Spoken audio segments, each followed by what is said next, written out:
अस्सलाम वालेकुम, मैं हूं आपका मेजबान समी इब्राहिम। आइए नजर डालते हैं आज की टॉप स्टोरीज पर।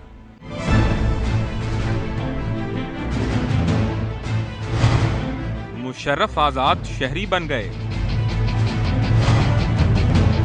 मुज़ाकरात के लिए हुकूमत की तरफ से कोई संजीदा कदम नहीं उठाया गया, हकीमुल्लाह महसूद का पैगाम। कराची में चिंगची रिक्शे पर पाबंदी, 45,000 रिक्शे वाले बेरोजगार होंगे। सुप्रीम कोर्ट ऑफ पाकिस्तान ने आज साबिक सदर रिटायर्ड जनरल परवेज मुशर्रफ की जमानत मंजूर कर ली अकबर बुगटी केस में। उसके बाद अब वो किसी भी मुकदमे में गिरफ्तार नहीं है। जिन मुकदमों में गिरफ्तार थे उनकी जमानत हो चुकी है। टेक्निकली अभी तक वो अपने फार्म हाउस में नज़रबंद हैं, क्योंकि सुप्रीम कोर्ट ऑफ पाकिस्तान ने जो आज ऑर्डर जारी किए, अभी उनकी बाकायदा तौर पर जेल हुकाम को इत्तला नहीं हुई। जैसे ही उनकी इत्तला हो जाएगी अहकामात की, तो साबिक सदर एक आज़ाद शहरी बन जाएंगे। उनके ऊपर सिर्फ एक मुकदमा बाकी है लाल मस्जिद केस का, जिसमें उन्हें गिरफ्तार नहीं किया गया था। लेकिन परवेज़ मुशर्रफ ये कह चुके हैं कि वो तहकीकाती कमीशन के सामने जवाब देने के लिए तैयार हैं, पेश होने के लिए तैयार हैं। इसलिए इस बात का इम्कान कम है कि इस मुकदमे में उनको गिरफ्तार किया जाएगा। उनके मुस्तकबिल के हवाले से बहुत स्पेकुलेशन होती रही। जब वो आए थे, जब उन्हें गिरफ्तार किया गया था, तो ये कहा गया था कि उन्हें एक डील की ऑफर हुई है, लेकिन उनके करीबी ज़राए ये कहते हैं कि साबिक सदर ने डील की ऑफर को मुस्तरद कर दिया था। उन्होंने ये वाज़े कर दिया था कि वो मुल्क से मुस्तकिल तौर पर बाहर जाने में कोई दिलचस्पी नहीं रखते, वो अमली सियासत में हिस्सा लेंगे। उनकी वालदा की तबीयत कुछ नासाज है, उसके लिए वो ज़रूर बाहर जाएंगे, लेकिन फिर पाकिस्तान वापस आएंगे और वो किसी किस्म की कोई डील नहीं करना चाहते। अब आज उनकी ज़मानत हो चुकी है। उनका इस जो ख्वाब है पाकिस्तान की अमली सियासत में हिस्सा लेने का, वो भी पूरा हो सकता है। क्या उनके फ्यूचर प्लान है, इस हवाले से आज हम बात करेंगे ऑल पाकिस्तान मुस्लिम लीग के जनरल सेक्रेटरी जनाब डॉक्टर अमजद से। अस्सलाम वालेकुम डॉक्टर साहब। जी वालेकुम अस्सलाम इब्राहिम भाई। डॉक्टर साहब, ये बयान कीजिएगा कि आज ज़मानत तो हो गई, जो आखिरी मुकदमा था साबिक सदर के खिलाफ, ये बताइए कि जब वो आज़ाद शहरी बन जाएंगे, बाकायदा तौर पर इत्तला आ जाएगी सुप्रीम कोर्ट की जानिब से, तो क्या उनके मुस्तकबिल के सियासी प्लान हैं, यही रहेंगे या बाहर चले जाएंगे? जी बहुत शुक्रिया। मैं ये समझता हूँ कि आज परवेज़ मुशर्रफ साहब की जो ज़मानत का फ़ैसला सुप्रीम कोर्ट ने दिया है, इससे ये वाज़ेह होता है कि परवेज़ मुशर्रफ साहब के ख़िलाफ़ जितने भी केसेस थे, ख़ास तौर पर अकबर बुगटी मर्डर केस जो है, उसमें उनको बिलावजह मुलव्वस किया गया। और आज की हेयरिंग के दौरान जज साहब ने जब पूछा तो प्रोसिक्यूटर जनरल ने ये कहा कि हम वाज़ेह कोई भी सबूत इस सिलसिले में पेश नहीं कर सकते। तो मैं ये समझता हूँ यही जब जजेस नज़रबंदी केस की हाई कोर्ट इस्लामाबाद ने ज़मानत दी थी, तो तब भी जज साहब के सामने वो प्रोसिक्यूटर जनरल के पास कुछ कहने को नहीं था, तो ज़मानत हुई। तो बात यह है कि जितने भी मुकदमात हैं, हम ये समझते हैं कि वो झूठ की बुनियाद पर हैं। वो यूं ही उन पर इल्ज़ामात लगाकर उनको सियासत से दूर करने के लिए, आवाम से दूर करने के लिए, उनकी किरदार कशी के लिए और कुछ ज़ाती अनाद की वजह से और इन मुख्तलिफ जो उनसे लोगों को थ्रेट थे कि वो पाकिस्तान में आकर दोबारा कौम की क़यादत कर सकते हैं, तो मैं ये समझता हूँ कि इसलिए मुकदमात बनाए गए थे। और आज की ज़मानत से ये साबित हो गया कि परवेज़ मुशर्रफ साहब सच्चे, खरे और निडर आदमी हैं। अब बात आ जाती है ज़मानत की, तो अभी तक ज़मानत का फ़ैसला तो ज़रूर हुआ, लेकिन रिटन ऑर्डर सुप्रीम कोर्ट ने जारी नहीं किए। और जब तक वो जारी नहीं कर सकती, तब तक हम उनकी रिहाई के मुतालिक वाज़े बात नहीं कर सकते कि कब मचल के दाखिल होंगे, कब उनकी रिहाई अमल में आएगी।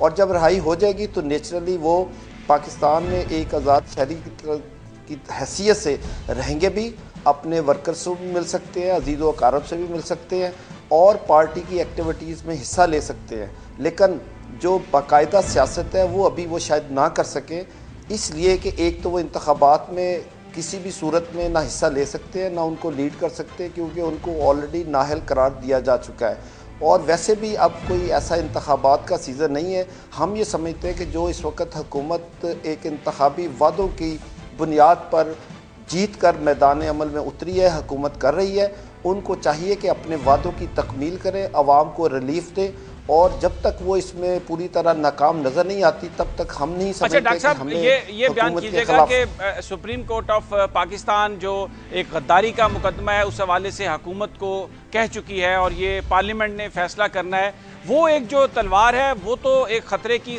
जनाब साबिक सदर के सर पर लहरा रही है, तो उस हवाले से क्या पेशबंदी है आपकी? देखिए, वो जो तलवार की आप बात कर रहे हैं वो सिर्फ परवेज़ मुशर्रफ साहब पे ही नहीं है, बाकी उसमें कोई 480 लोग दूसरे भी हैं जो उसके अंदर एडिंग एंड अबेटमेंट के चक्कर में आते हैं। तो बात ये है कि वो ऑलरेडी सुप्रीम कोर्ट ने जब हुकूमत को कहा तो हुकूमत ने FIA में एक आला सतह की कमेटी बनाई और उनको तहकीकात सौंप दी, और जब तक वो तहकीकात नहीं कर लेती और ये नहीं साबित कर देती कि इस आर्टिकल 6 की कार्रवाई में सिर्फ़ और सिर्फ परवेज़ मुशर्रफ साहब ही मुलव्वस हैं या उनके ख़िलाफ़ केस करना है, तब तक मैं ये समझता हूँ कि ना तो वो पार्लियामेंट में केस जाएगा, ना पार्लियामेंट अप्रूव करेगी और ना ही सुप्रीम कोर्ट उसकी हियरिंग कर सकती है। आप मुझे ये बताएं कि अगर इस मुकदमे में तहकीकाती टीम के सामने ये बात आती है कि उसके अंदर कौमी असम्बली के साबका मेंबरान, वफाकी हुकूमत के वो आला अफसर, वफाकी कबीना और आर्मी जनरल्स और कुछ अदलिया के लोग, जज साहबान भी उसमें अगर मुलव्वस पाए गए, तो क्या फिर हुकूमत ये फैसला करेगी? क्या वो ये केस सुप्रीम कोर्ट को भेजेगी? मैं ये समझता हूँ कि ऐसे हालात में ये मुमकिन नहीं है। अच्छा डॉक्टर साहब, आपने कहा कि क्योंकि उन पर अभी वो नाहल हो चुके हैं तो इसलिए शायद अमली सियासत में वो हिस्सा ना लें, यानी इंतखाबात में हिस्सा ना लें अगर कोई मौका ऐसा हो। लेकिन ये बयान कीजिएगा कि वो अपनी पार्टी को तो मुनज़्ज़म कर सकते हैं, कोई एक जो अवामी जो कॉन्टैक्ट कैंपेन होती है उसको तो चला सकते हैं, उस हवाले से भी उन्होंने कोई फैसला किया अभी?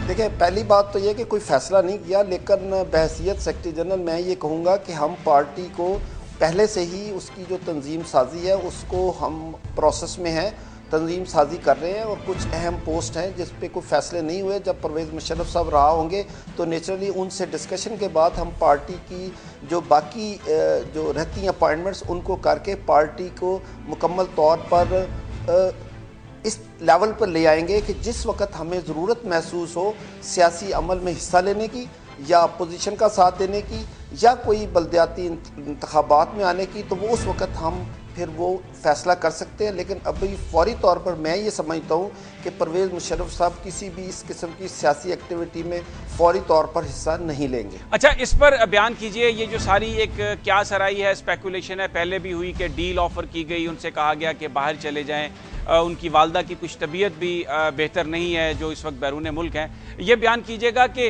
अब जो उनकी रिहाई होगी तो उसके बाद वो फौरी तौर पर मुल्क से बाहर जाएंगे, ये कोई किसी डील का इस हवाले से कोई नतीजा तो नहीं है ये सारी जो डेवलपमेंट हो रही है?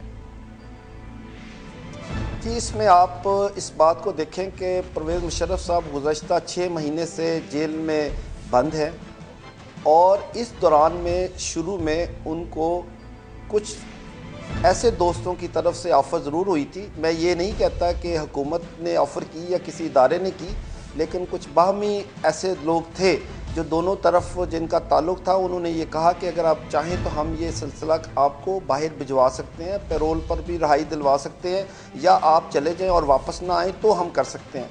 लेकिन परवेज़ मुशर्रफ साहब ने ये कहा कि अगर मैंने ऐसा ही करना होता तो मैं फिर पाकिस्तान में आता क्यों, और मैं फिर अदालतों का सामना क्यों करता, और मैं तो आया ही इसलिए हूँ कि मैं आवाम की रहनुमाई के लिए सियासी अमल में हिस्सा लूँ जिसमें उनको रोक दिया गया।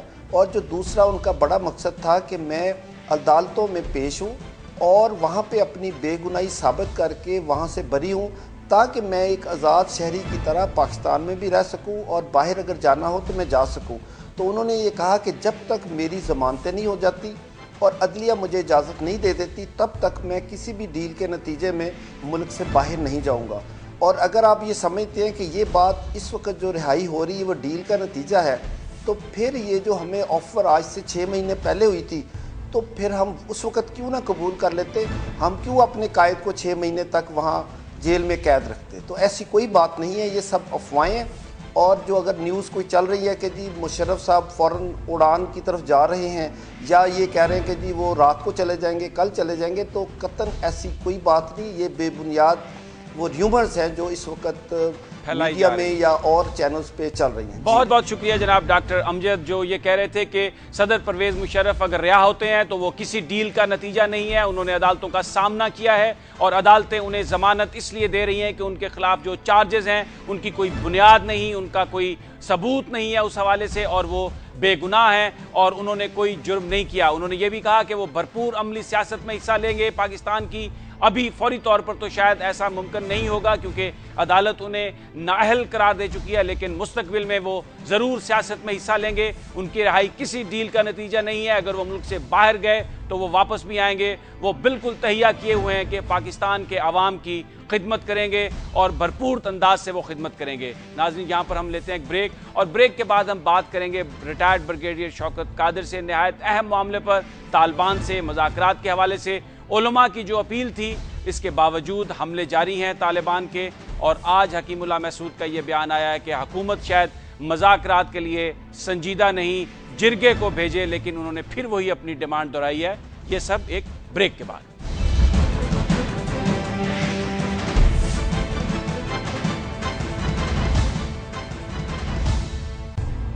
तालिबान से मुज़ाकरात एक निहायत अहम मामला है। आज KPK की हुकूमत ने कहा है कि मुज़ाकरात जारी हैं, उलमा मुज़ाकरात कर रहे हैं तालिबान के साथ, और उलमा के नाम नहीं बताए जा सकते सिक्योरिटी रीज़न की वजह से। लेकिन हकीमुल्लाह महसूद जो कालदम तालिबान तंजीम के रहनुमा हैं, उन्होंने ये कहा है कि हुकूमत की जानिब से कोई संजीदा कोशिश नहीं की गई, मुज़ाकरात मीडिया के ज़रिए नहीं होंगे। हुकूमत को चाहिए था कि वो कोई एक जिरगा भेजती और हम उस जिरगे को मुकम्मल सिक्योरिटी प्रोवाइड करते, लेकिन इसके साथ ही उन्होंने ये डिमांड दोहराई है कि ड्रोन हमले बंद किए जाएँ। ये जो सारी सूरत हाल है, आज हम ब्रिगेडियर रिटायर्ड जनाब शौकत कादिर से इस हवाले से गुफ्तगू करेंगे कि ये मामलात किस तरफ जा रहे हैं, क्या वो देखते हैं कि मुज़ाकरात किस तरह से होंगे। अस्सलाम वालेकुम जनाब ब्रिगेडियर साहब। जनाब वालेकुम अस्सलाम। ब्रिगेडियर साहब, ये बयान कीजिएगा कि KPK की हुकूमत तो कह रही थी कि मुज़ाकरात हो रहे हैं और उलमा कर रहे हैं, लेकिन जो हकीमुल्लाह महसूद हैं वो ये कह रहे हैं कि कोई संजीदा कोशिश नहीं हुई, हुकूमत को कोशिश करनी चाहिए और वो मुज़ाकरात करना चाहते हैं। आप किस तरह से देखते हैं इस डेवलपमेंट को? देखिए जी, बात यह है कि जो तहरीक तालिबान पाकिस्तान है उसका तो मौक़िफ़ बिल्कुल साफ है। वो कहते हैं कि जी हम जो हमले है वो बंद नहीं करेंगे, हम अपने जो सिक्योरिटी फोर्सेस हैं पाकिस्तान की उनको मानते नहीं है, वो हमारे दुश्मन हैं। वो कहते हैं पाकिस्तान की कॉन्स्टिट्यूशन जो है वो हम मानते नहीं हैं, और वो कहते हैं जी हम जो करना चाहते हैं हम करते रहेंगे। तो फिर पाकिस्तान पे हुकूमत पे है ना, हमारी हुकूमत कहती है नवाज शरीफ साहब, मगर नवाज शरीफ साहब से ज़्यादा इमरान खान वो कहता है कि जी हम तो मुज़ाकरात करना चाहते हैं। मुज़ाकरात किस बात के? मेरे पास एक ही मिसाल है, IRA, आयरिश रिपब्लिकन आर्मी। उसमें ये हुआ था कि 80वीं की दिहाई में जब आयरिश रिपब्लिकन आर्मी इंग्लिस्तान पे हमला कर रही थी, तो उस वक्त जिनके ऊपर $1 मिलियन की बाउंड्री थी, वो लोग आज फैसला कर रहे हैं आयरलैंड के मुस्तकबिल का, और वो बैठ के फैसला कर रहे हैं प्राइम मिनिस्टर ऑफ इंग्लैंड के साथ। मगर एक फर्क ये था कि वो लोग जो थे वो नुमाइंदे थे आयरलैंड के। ये जो लोग हैं, हकीमुल्लाह महसूद, आप उससे कहें एक सीट ले मासूदों में से, वो नहीं ले सकते। ये लोग हैं वो जो कि ताकत के बलबूते पे अपने लिए कोई सियासी जगह बनाना चाहते हैं।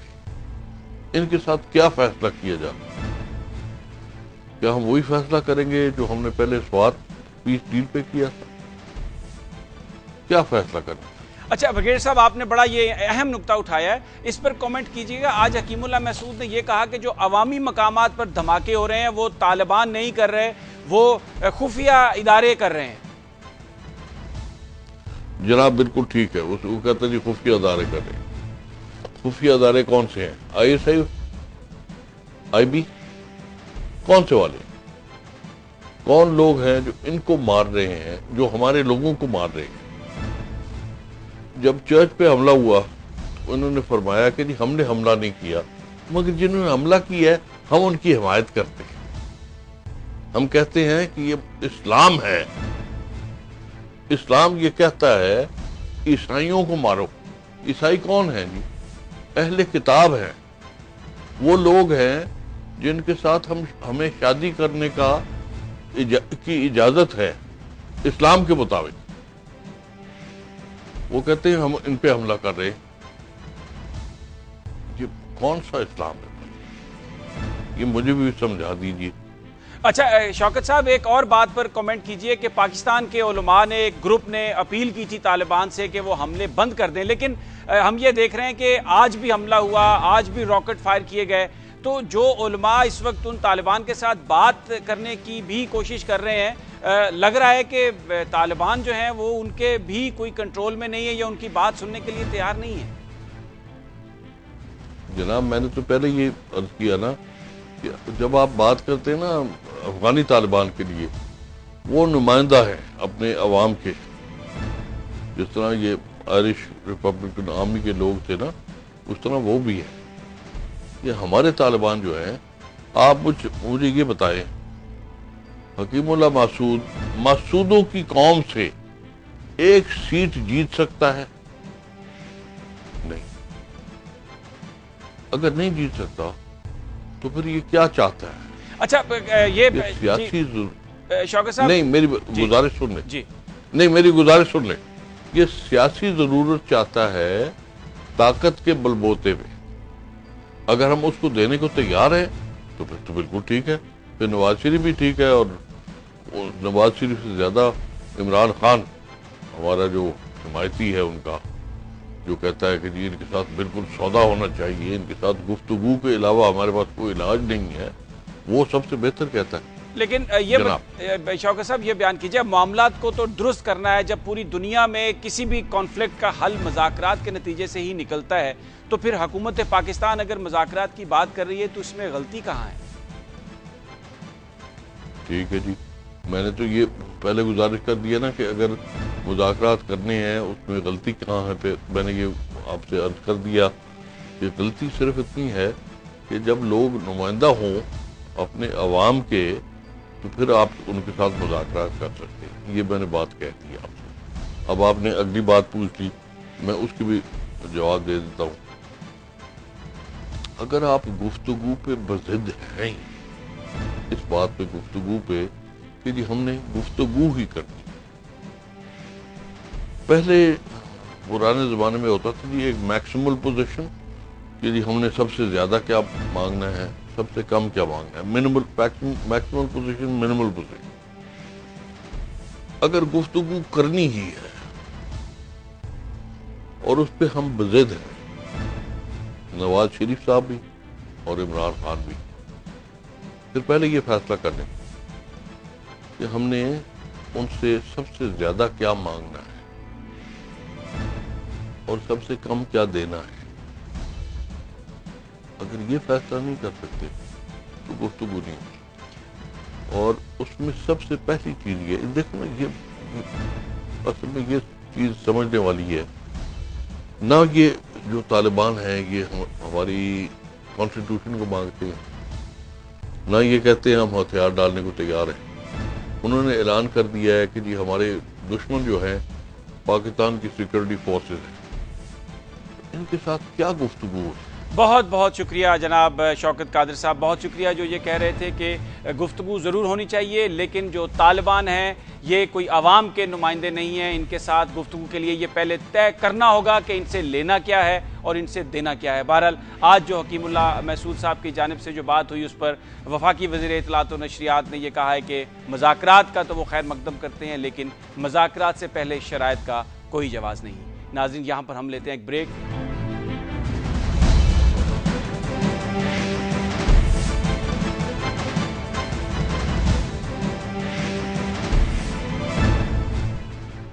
कराची में इंतज़ामिया ने चिंची रिक्शे पर पाबंदी लगा दी है, जिससे हज़ारों लोग जो इस कारोबार से वाबस्ता हैं, जो रिक्शा चलाते हैं, वो बेरोज़गार हो जाएंगे। इसके अलावा कई लाख अफराद रोज़ाना इस पर सफ़र करते हैं। इन रिक्शों पर बताया जा रहा है कि कम से कम 4 से 5 लाख लोग ऐसे हैं जो एक सस्ती ट्रांसपोर्ट से भी महरूम हो जाएंगे। चिंची रिक्शा 2002 से चल रहा है पूरे पाकिस्तान के शहरों की सड़कों पर। यह बुनियादी तौर पर एक रिक्शा है जिसके पीछे एक ढांचा बना दिया जाता है जिसमें लोग बैठकर सफ़र करते हैं, और इसको जो लोग चलाते हैं उनके पास सिर्फ मोटरसाइकिल चलाने का लाइसेंस होता है। इंतज़ामिया का ये कहना है कि ये बहुत ज़्यादा ट्रैफिक में भी प्रॉब्लम का बायस बन रहे थे, और बहुत सारे जो चोरी शुदा मोटरसाइकिल हैं वो इन रिक्शों में इस्तेमाल हो रहे थे, जिसकी बुनियाद पर इनको बंद किया जा रहा है। आज हम इस हवाले से बात करेंगे कराची में जो सदर हैं रिक्शा चिंची रिक्शा एसोसिएशन के जनाब सैयद सफदर शाह, और इसके अलावा सिंध असेंबली की डिप्टी स्पीकर जनाब शैला रज़ा हमारे साथ होंगी। सबसे पहले चलते हैं जनाब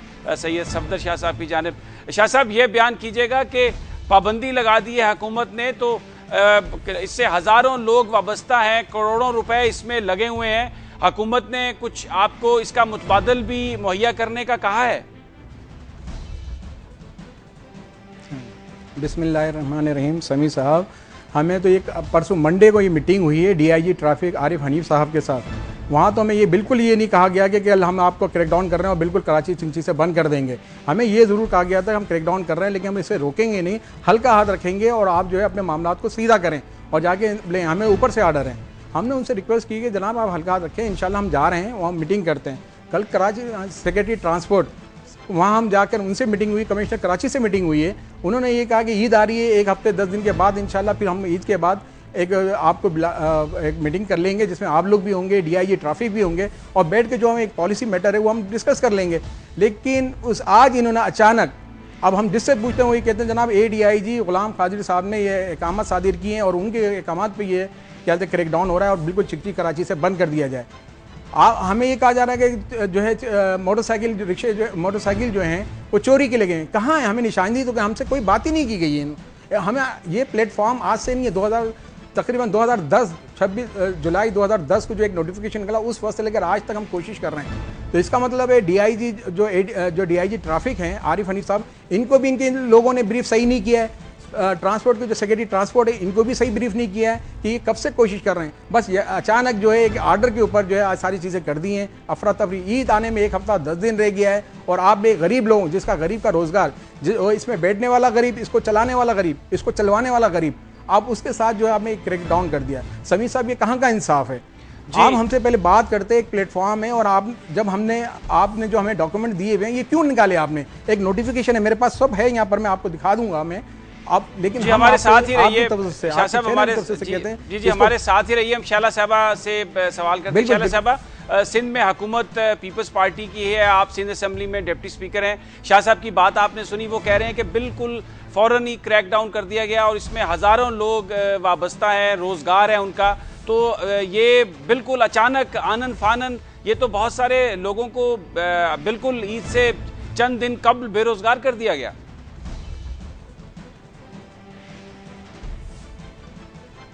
शाला साहब, आपको मेरी आवाज़ आ रही है? जी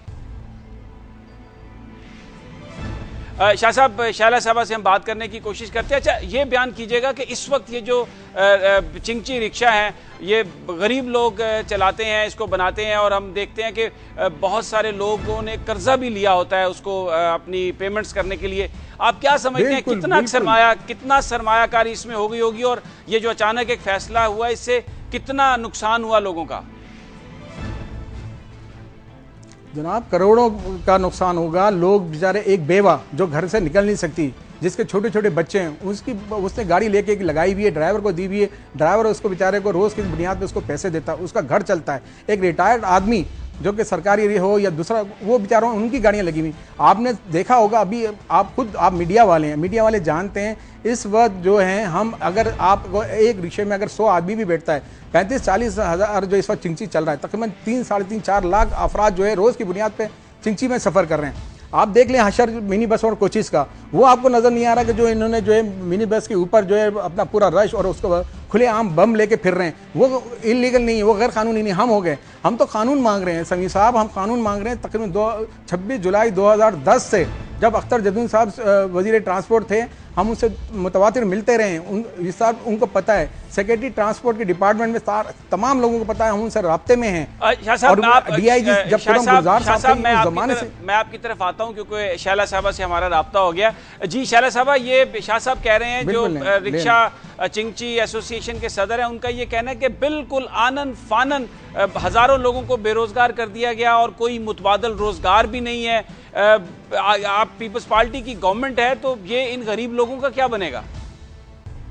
देखिए, मेरी भी जब नॉलेज में आया तो फिर मैंने इसको जब देखा तो इनकी वैसे तो ये काफी अरसे से चल रहे हैं, लेकिन इनके रजिस्ट्रेशन एक मोटरसाइकिल ही के रजिस्ट्रेशन पे है शायद, अगर मैं गलत नहीं बताएंगे, वो खुद एसोसिएशन के हैं। और फिर इसमें CNG की शायद किट लगाई हुई है इन्होंने, तो शायद ये 2 वजहें हैं। और तीसरी वजह तो खुद ब खुद एक लोग क्रिएट कर लेते हैं कि जी बाइक के साथ इतने सारे लोग बिठाते हैं, कुछ कराची जैसे शहर में डिसबैलेंस होते हैं। तो काफ़ी दफ़ा इस तरह के ऑर्डर्स पहले भी आते रहे हैं ऑटो रिक्शा के लिए भी। तो बहरहाल किसी एकदम से ऑर्डर आना परेशान कुन है। अच्छा, ये क्योंकि ये शाला साहब इसमें बहुत सारे लोगों का पैसा भी लगा हुआ है, तो आप क्या कोई यकीन दहानी कराना चाहेंगी इस वक्त एक पीपल्स पार्टी के लीडर की हैसियत से कि आप जो हाईअप्स हैं उनके साथ इस मामले को टेकअप करेंगी? नहीं, मैं समझती हूँ कि मिनिस्टर ऑफ ट्रांसपोर्ट से ही इनको बातचीत करनी चाहिए, जो भी इनका डेलीगेशन है। लेकिन शायद जो मेरे पास नॉलेज है उसके मुताबिक यही है कि ये बगैर रजिस्ट्रेशन के ही ये चिंची स्टार्ट हुए थे। अब मुझे ज्यादा नहीं मालूम, ये खुद बता सकते हैं। शाह साहब, ये तो शैला साहबा की ये बात तो दुरुस्त है कि मैं अगर आप मुझे इजाजत दें सवाल करने की शाह साहब, कि ये रजिस्ट्रेशन के बगैर और फिर बहुत सारे बच्चे चला रहे हैं छोटे छोटे, उनके पास ड्राइवर्स लाइसेंस भी नहीं है, ट्रैफिक में भी ये खलल डालते हैं, और फिर बहुत सारे ऐसे हादसा भी हुए हैं जिनमें कई कीमती जो जानें हैं वो भी ज़ाया हुई। नहीं, मैं समीर साहब इस बात को तो मैं इनकार करता हूँ, क्योंकि ऐसा मेजर कोई एक आध के अलावा जो हमारे इल्म में भी है, लाजमन हम इसको रोज़ की बुनियादों पे देखते हैं, 1-2 हादसा के अलावा कभी ऐसे हादसा नहीं हुए जिसमें खुदा न खास्ता कोई मेजर बड़ी बात हुई। 1-2 हादसा बिल्कुल हुए हैं, लेकिन कोई मेजर हादसा आज तक नहीं हुए। मैं अभी शैला साहबा जो कह रही हैं कि शायद इसकी रजिस्ट्रेशन, हमने रजिस्ट्रेशन के लिए इनको 12 दरखास्तें दी हैं, ये बात रिकॉर्ड के ऊपर है और मेरे पास ये सारे पेपर लेके बैठा हुआ हूँ, समझे। हमने जो है सेक्रेटरी ट्रांसपोर्ट के साथ जो रिलेटेड शोबा है, जो रिलेटेड डिपार्टमेंट है, हम उससे बिल्कुल मुसलसल राब्ते में। एक फिटनेस के लिए एक मॉडल भी लेके गए हैं कि नहीं ठीक है, ये अगर ये डेंजरस है, ये अनसेफ है, पीछे से खुली भी है, तो हमने एक नया मॉडल, वो मेरे पास सब रखा हुआ है समीसा, मैं आपको दिखा सकता हूँ कि मैं आपकी तवज्जुह से, शहला साहबा की तवज्जुह से, मैं गवर्नर साहब से, अरशद रिबाज साहब से, वज़ीर आला क़ायम अली शाह साहब से, और ख़ासकर शैला रज़ा साहबा तो ये गरीबों का हमदर्द पार्टी है, इनसे दरख्वास्त करता हूँ कि आप इस मामला को देखें और इनको बताएं। हमारे मामला रुके हुए हैं, ये मैं आपको दिखाने के लिए तैयार हूँ। 21 मई को भी एक लेटर निकला है, ये हमारे पास से निकला है, गवर्नमेंट ऑफ सिंध से निकला है, ट्रांसपोर्ट डिपार्टमेंट कराची, डेट 21 मई 2013।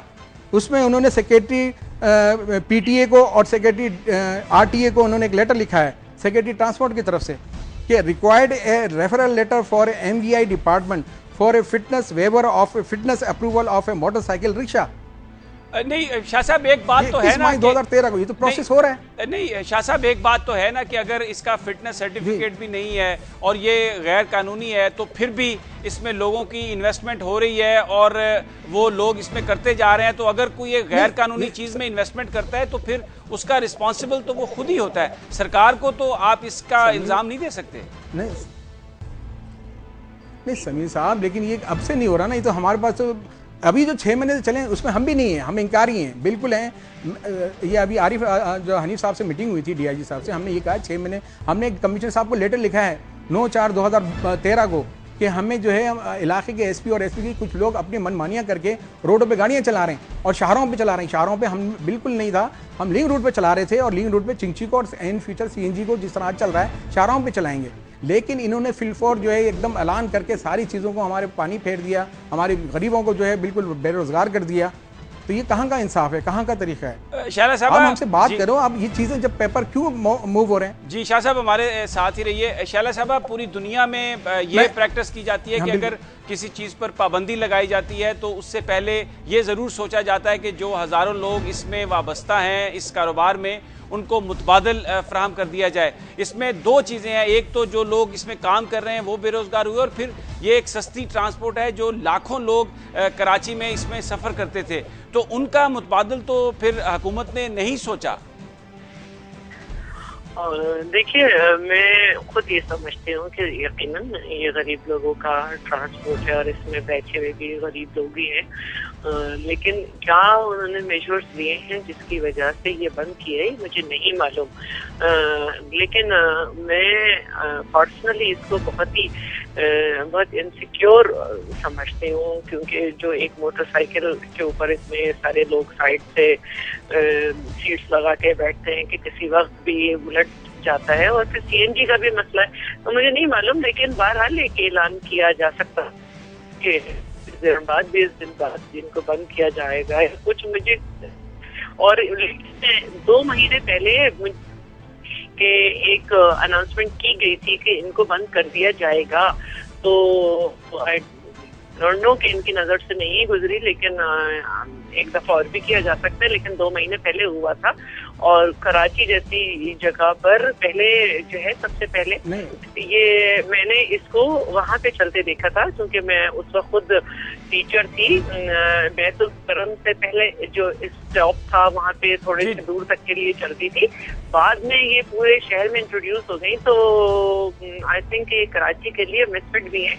दही सिंध में मैंने काफी इन्हें चलते देखा है, तो वहाँ पे इतना ट्रैफिक नहीं होता। तो बहुत बहुत शुक्रिया शाला रजा साहबा और सफदर शाह साहब, बहुत शुक्रिया। एक अहम मामला, एक संगीन मामला, हज़ारों लोगों का रोज़गार इससे वाबस्ता है और लाखों गरीब लोगों की ये ट्रांसपोर्ट थी। हुकूमत ने यकायक इसको बंद कर दिया है, और जो चिंगची रक्षा एसोसिएशन है उनका ये मुतालबा है कि वो फिटनेस सर्टिफिकेट भी लेने के लिए तैयार हैं, इसका मॉडल भी तब्दील करने के लिए तैयार हैं। वो हुकूमत की जानिब से जो भी शराइत होंगी उन पर अमल करने के लिए तैयार हैं। नाज़रीन, यहाँ पर हम लेते हैं एक ब्रेक।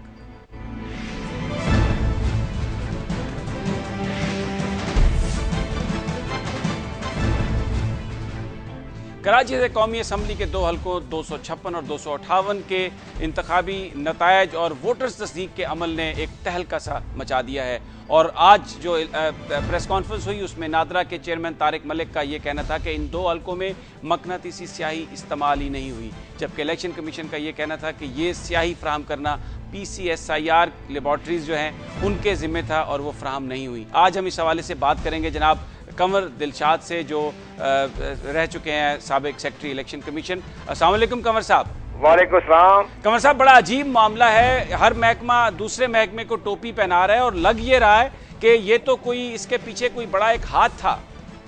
इसमें असली तौर पर ये इलेक्शन कमीशन ऑफ पाकिस्तान की ही जिम्मेदारी होती है कि इंडेलिबल इंक जो कि मकनातीसी अंदाज के तहत बननी चाहिए थी, जो नादरा ने उनको एक रिकमेंड किया था, तो ठीक उसके लिए तैयार करना होगा, तमाम मरहलों की लुक आफ्टर करना, ये इलेक्शन कमीशन ऑफ पाकिस्तान की ही जिम्मेदारी थी। लेकिन अगर PCSIR जो हुकूमत पाकिस्तान का वफाकी हुकूमत का इदारा है, उसने इलेक्शन कमीशन ऑफ पाकिस्तान के साथ तामन नहीं किया, या उन्होंने एक जाली किस्म की जो है वो स्याही जो है वो प्रोवाइड कर दी पाकिस्तान इलेक्शन कमीशन को, ये सारी जिम्मेदारी फिर PCSIR पर पड़ती है। और वो चूँकि वफाकी हुकूमत का इदारा है, तो लिहाजा ये एक बहुत बड़ी एक किस्म की एक हरकत समझ लें या साजिश समझ लें, या एक रिजल्ट को मैनिपुलेट करने के लिए जो उन्होंने काम किया है, ये इलेक्शन के पाकिस्तान की हिस्ट्री में आज तक PCSIR ने ऐसा जारी काम नहीं किया। जी, आप क्योंकि बड़े अहम ओहदों पर फाइज रहे हैं, आप समझते हैं कि ये उस लेबॉर्ट्री में ये कोई इंडिविजुअल फैसला कर सकता है, या आपका ख्याल क्या है कि इसके पीछे कौन सा हाथ होगा? इलेक्शन कमीशन पाकिस्तान का ये कहना दुरुस्त है कि उनका मामले में तो ज़ाहिर उन्हें आर्डर दिया होता है, उस रिक्वायरमेंट के मुताबिक वो जो है अनमट स्याही तैयार करनी होती है, जो नादरा ने रिकमेंड की थी। अब ये तैयार नहीं की, इसकी सारी जिम्मेदारी वफाकी हुकूमत के इस इदारे पर आयद होती है, और इनका जो डायरेक्टर जनरल की जो पोस्ट होती है वही काबिल गिरफ्त है।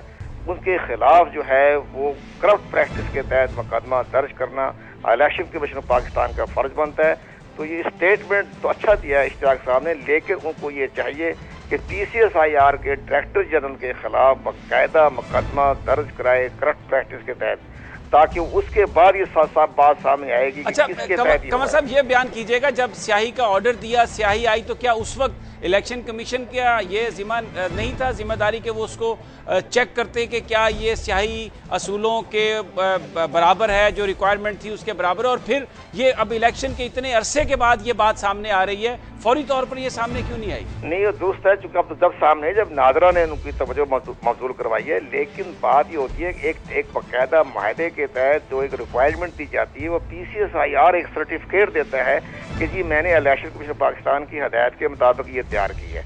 तो ये सारी जिम्मेदारी PCSIR के इदारे के आयद होती है। वो इलेक्शन कमीशन पाकिस्तान कोई टेक्निकलिटी नहीं होती, वो जाके चेक करें, उन्होंने उन्हीं पे एतबार करना होता है ना। जब उन्होंने इलेक्शन कमीशन की रिक्वायरमेंट के मुताबिक ये सर्टिफिकेट दे दिया कि जी हमने आपके रिक्वायरमेंट पे तैयार कर दी है, तो फिर उस पर ये जाल साजी निकल आई है या वो साइड नहीं प्रोवाइड की गई, इसकी पे सारी जिम्मेदारी जो है वो PCSIR की तरफ पड़ती है। तो इलेक्शन कमीशन ऑफ पाकिस्तान को चाहिए कि अपने इदारे की साख को बचाने के लिए उस इदारे के खिलाफ बाकायदा FIR दर्ज करवा दे। बट अदरवाइज ज़ाहिर है इलेक्शन के पाकिस्तान की जिम्मेदारी तो उनको ऑर्डर देना होता है, जैसे हमारा बैलेट पेपर छपता है, बैलेट पेपर वही तैयार करता है जहाँ से ऑर्डर दिया जाता है। बहुत बहुत शुक्रिया जनाब कमर दिलशाद। ये कह रहे थे कि इलेक्शन कमीशन अपनी साख बचाने के लिए ये निहायत ज़रूरी है कि PCSIR के जो हुकाम हैं उनके खिलाफ पर्चा दर्ज कराया। पूरी इस बात की तहकीक होनी चाहिए कि क्यों वो जाली स्याही फराम की गई, जिसके बाद अब ये मामला सारा पेचीदा भी हो गया है और ये नामुमकिन बना दिया गया है। जाली वोटर्स की तस्दीक अगर फिंगरप्रिंट्स के ज़रिए अब नहीं हो सकती क्योंकि एक गलत स्याही इस्तेमाल की गई। नाजरीन, ये था आज का प्रोग्राम। कल फिर आपसे मुलाकात होगी टॉप स्टोरी में नई खबरों और नए एनालिसिस के साथ। अपना ख्याल रखिएगा। अल्लाह हाफ़िज़।